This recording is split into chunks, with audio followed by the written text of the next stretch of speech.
I am become death, the destroyer of worlds.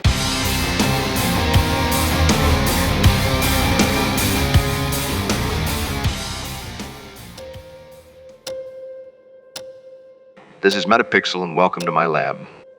I am aware of all the hype around J. Robert Oppenheimer these days, and I think this is for a good reason.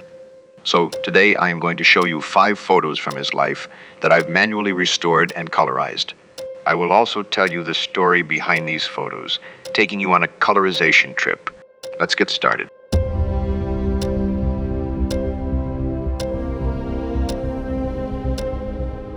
The first photo captures the Trinity site explosion, 0.016 seconds after the explosion on July 16, 1945. In 1945, the Manhattan Project reached its culmination after 3 years of groundbreaking research and experimentation. The gadget, the world's first nuclear device, was tested in the New Mexico desert, unleashing a massive explosion with a force of 15 to 20 kilotons of TNT.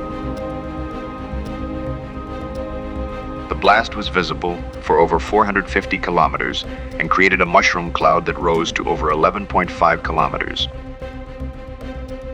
The test marked the dawn of a new era of nuclear power and weapons, with profound implications for science, politics, and humanity. The atomic age had begun.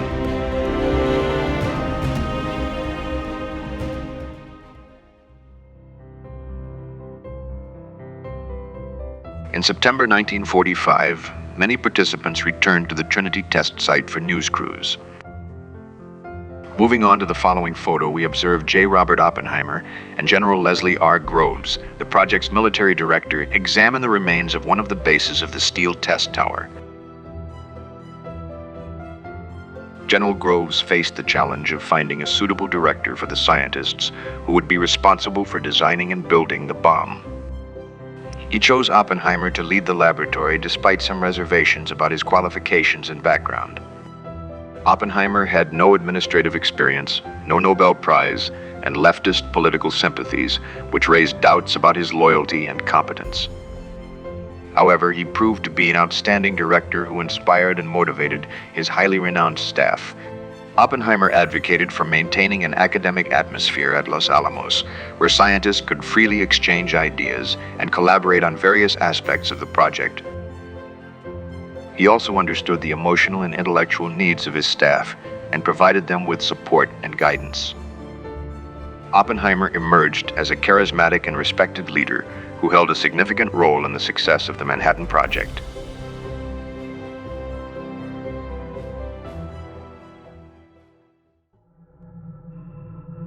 On February 14, 1946, Oppenheimer stays at the Guest House, a hotel for official visitors in Oak Ridge.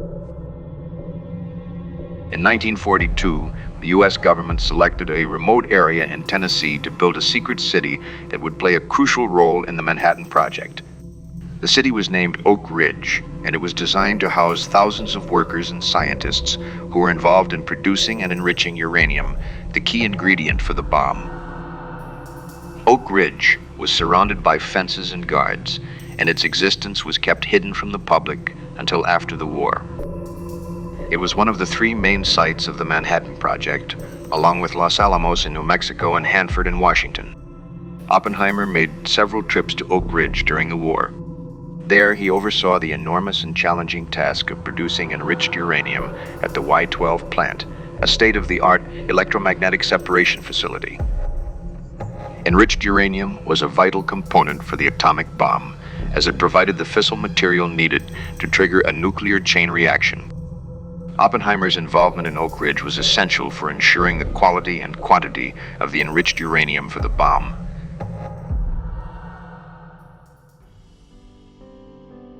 In the next photo from 1947, Albert Einstein and J. Robert Oppenheimer meet at Princeton's Institute for Advanced Study, where they were colleagues.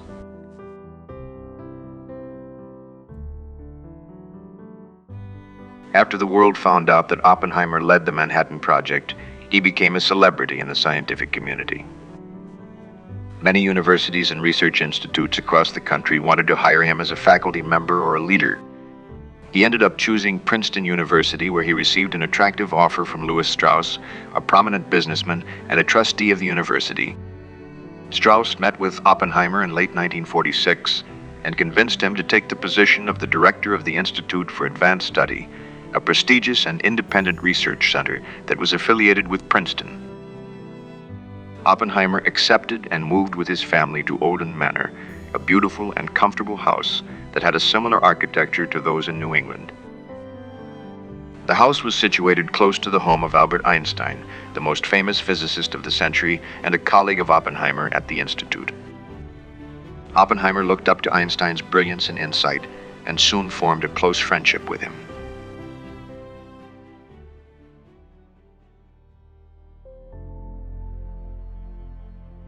In the final photo, we see Robert Oppenheimer in 1964 at the CERN Nuclear Research Center near Geneva.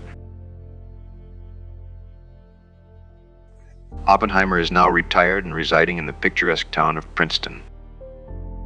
Despite his retirement, he remains an active member of the scientific community, continuing to conduct research and teach in the field of physics. However, his interests go beyond the realm of physics. He is deeply concerned with the moral and ethical implications of scientific inventions and the responsibility that comes with such advancements. Oppenheimer believes that it is the duty of scientists to consider the potential consequences of their work and to ensure that their discoveries are used for the betterment of society. He actively engages in discussions and debates on these topics, striving to raise awareness and promote responsible scientific practices.